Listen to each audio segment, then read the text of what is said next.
So, Uncle, one of the things I loved so much about growing up in a carnival family and a mass making family was the ability to always meet people from other parts of the Caribbean, who would come for carnival, come to the mass camp. They would become friends and family, because back in the day, remember, it used to be friends and family making costumes right here in the backyard, right? But it also allowed me to learn more about the Caribbean and to really understand how connected we are. What inspired you to take Trinidad style carnival mass production outside of Trinidad? But it was a request because of the popularity that Trinidad Carnival had developed over the years. People in the small, I would say, when I say smaller islands, the other islands, wanted it too. They loved it, and they wanted it to be part of their culture too, which is where we are today, for the most part. And so I was asked by friends if I would go. I think the first place I went was St. Martin, Yeah. you know, and but in those days I didn't have a band. I wasn't a band leader. That was the Dutch side, right? Yes, that's Dutch St. Martin. I was involved with Edmund Hart, you know, Carnival, because Carnival at me at that level was socializing and as we say, liming on a weekend and making mass and enjoying ourselves and learning. I learned a lot from the late Lil Hart and Edmund Hart, you know,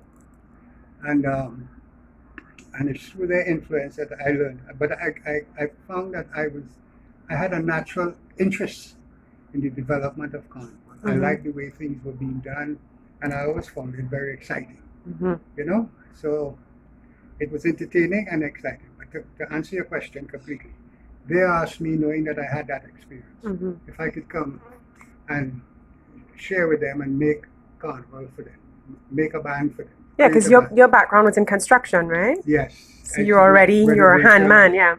Handyman. So sure. And I suggested a theme, and they all loved it on the phone. And then I went up, and I saw what the environment was like, and then I suggested a theme. I can't remember what the first one was. But anyhow, so many years ago. And we produced it there in the backyard, and I'm now speaking in the garage. So the band was produced for a lady called Mrs. Watty, Joyce Watty. That was my first invitation. And we produced the band there, and we all loved it, and the band was a total success. And of course, the following year led the following year, and then the following year, and that went on for about 12 to 15 years. And then in Trinidad, of course, I began to get involved in my own carnival. By that time, had passed, you know, and well, the rest is history, you know. But they all loved it.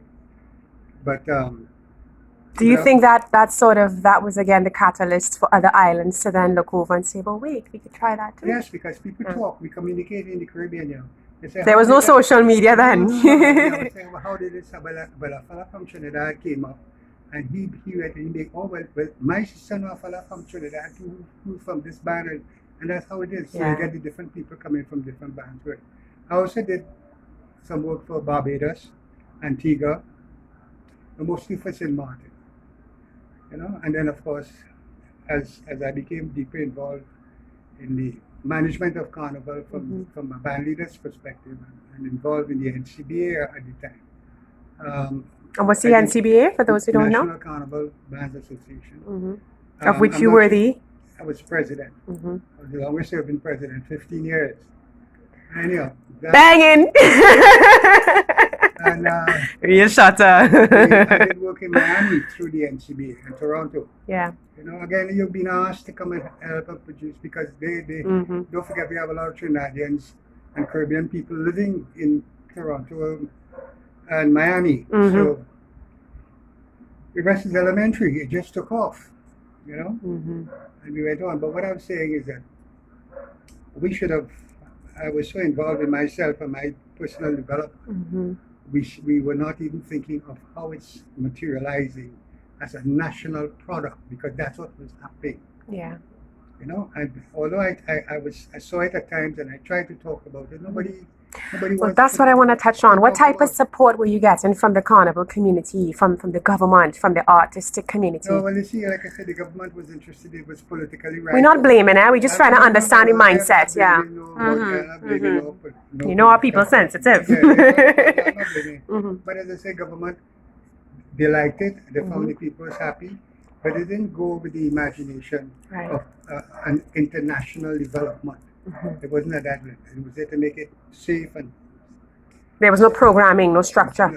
not at that, except for our own local thing. Even when I became president of the association, Mhm. um, we had to make changes.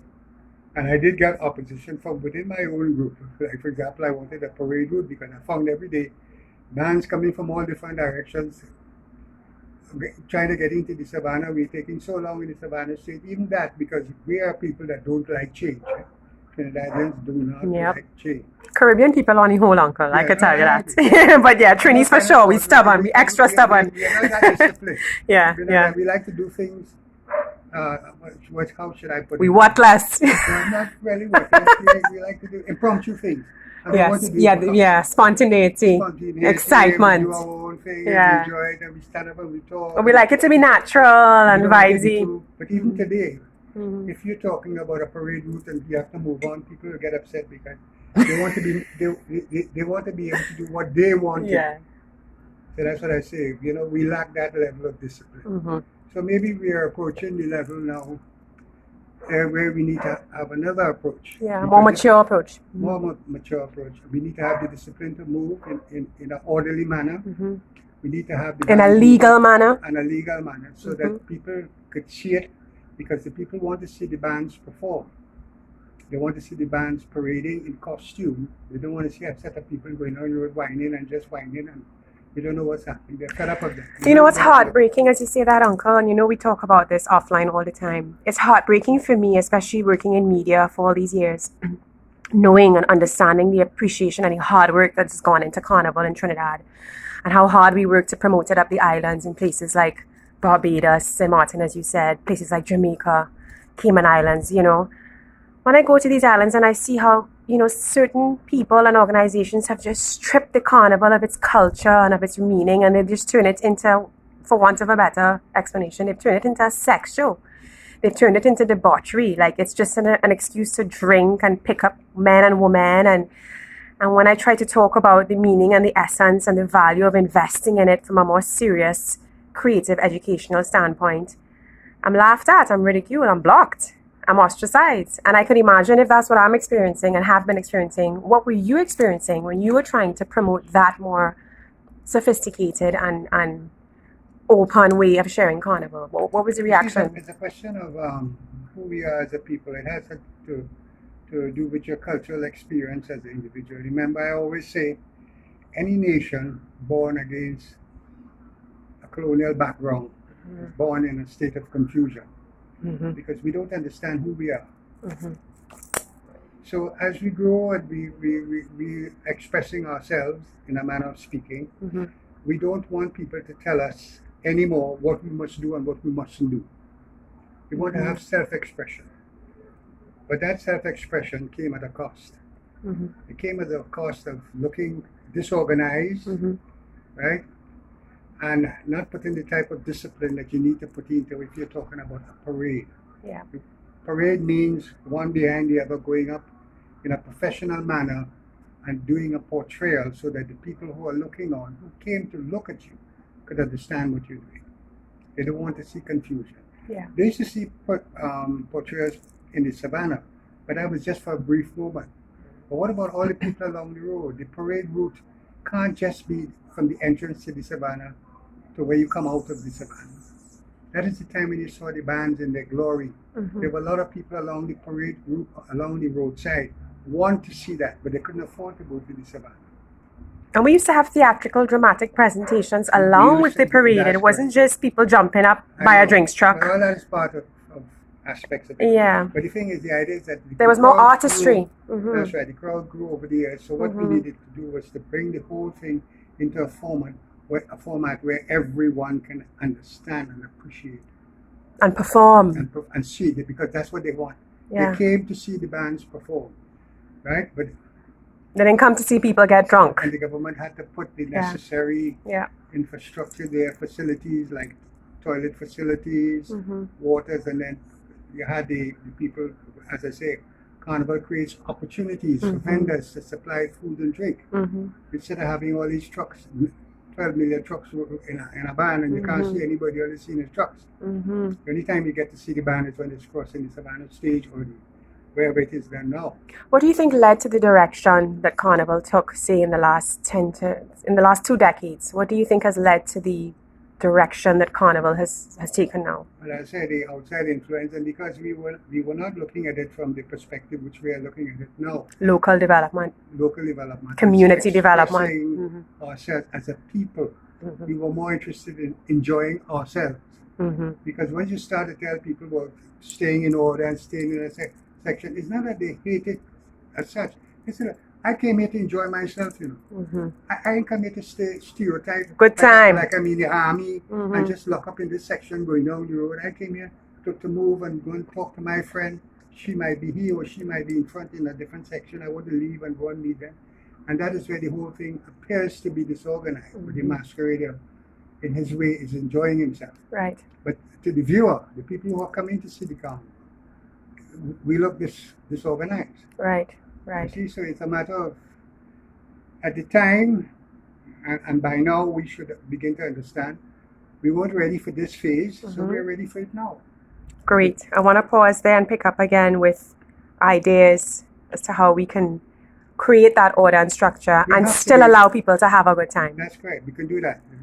There's a way to do it. I mean, I can't tell you all in one little thing here, but there We're is. vibing. Yeah, but the thing is that we need to sit down with the people who are responsible, the managers of the event. We need to talk about facilities for the masquerader in the band and off the band, on the parade route. We need to think of the vendors. We need to think of the law and order, the safety of the masqueraders. And we need to think of the children And we need to think and of the the children. youth. You know, we must set an example, something that we must be proud of for our children to look at. We don't want to show them anything that they may be interpreted as being vulgar and negative. You know, because And they need to be a part of it too in a more, we are sensuous people and we Yeah. like to. It should be safe for them as well, though. Yes. To a certain extent, we do have to make it safe for them to be a part of it. We need little rules and not necessary laws to say that, but rules. We need to have rules where we could abide and make the thing, dignify the thing, so it could be presented at a more professional level. Because we are approaching that event. I have found in my experiences, again, not just in Trinidad but in other islands, when people are genuinely making money and generating revenue, that discipline comes naturally because they really mind in the business. Like they really want to make sure whatever service that they're providing or whatever product they're providing for the festival in whatever capacity, that it's done properly and organized, that they are responsible in doing so, as opposed to just coming to enjoy. You know, you see, when people are making money and they have a business that's focused in it, they naturally turn into the more disciplined participant of the thing. Wouldn't you agree? Yeah, I agree. You see, if you look at Carnival itself, the event itself, the event creates employment and opportunity. It creates opportunities for people to learn a profession, to learn skills. Boom. Let's pause right there. I want to make more notes and we'll come back, okay?